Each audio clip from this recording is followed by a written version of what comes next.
Welcome to 4K desi kitchen. আজকের recipe হলো special chicken কারি।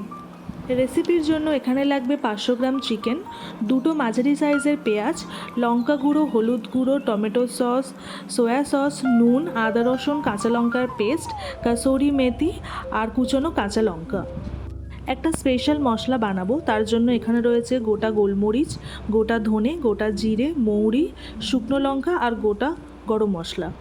শুরুতেই মাংসটা ম্যারিনেট করে নেব আদা রসুন কাঁচা লঙ্কার পেস্ট দিয়ে, সাথে হলুদ গুঁড়ো, লঙ্কা গুঁড়ো, স্বাদ মতো নুন দিয়ে। এবার এটাকে 15 মিনিটের জন্য ঢেকে রেস্টে রেখে দেব। আপনারা চাইলে এটা 20 থেকে 30 মিনিটের জন্য ম্যারিনেট করে রাখতে পারেন।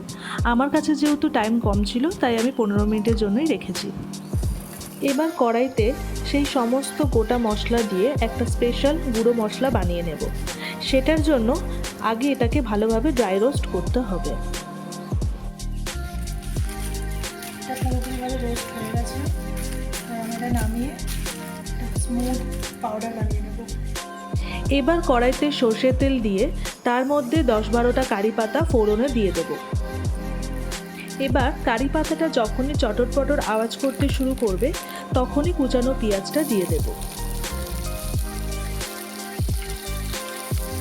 এবার একটু সময় নিয়ে পেঁয়াজটাকে ভালোভাবে ভেজে নিতে হবে, যতক্ষণ না পেঁয়াজটার কালার চেঞ্জ হয়ে হালকা বাদামি হয়ে আসছে। দেখতেই পাচ্ছেন পেঁয়াজটা হালকা বাদামি কালার চলে আসছে।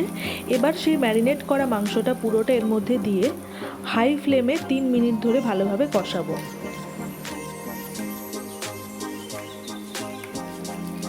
একটা ইম্পর্টেন্ট জিনিস, এই রান্নার জন্য কিন্তু আমরা কোনো এক্সট্রা জল ব্যবহার করব না।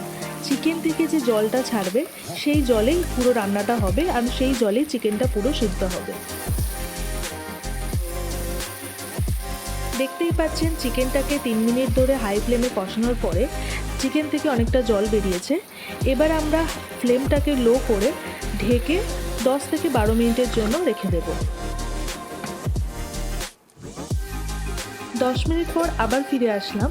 এবার ঢাকনাটা খুলে আগে থেকে বানিয়ে রাখা গুঁড়ো মশলা, সাথে টমেটো সস, সয়া সস আর কুচানো লঙ্কা, কাসুরি মেথি দিয়ে আবারও ভালোভাবে কষিয়ে নেব।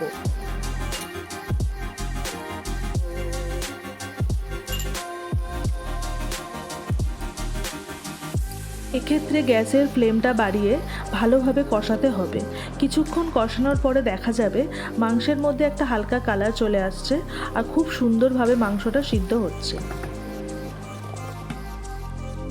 এইভাবে 5 মিনিট কষানোর পরে ফ্লেমটাকে লো করে মাংসটাকে ঢেকে দেব আরও 10 মিনিটের জন্য, যাতে ভালোভাবে মাংসটা সেদ্ধ হয়ে যায়।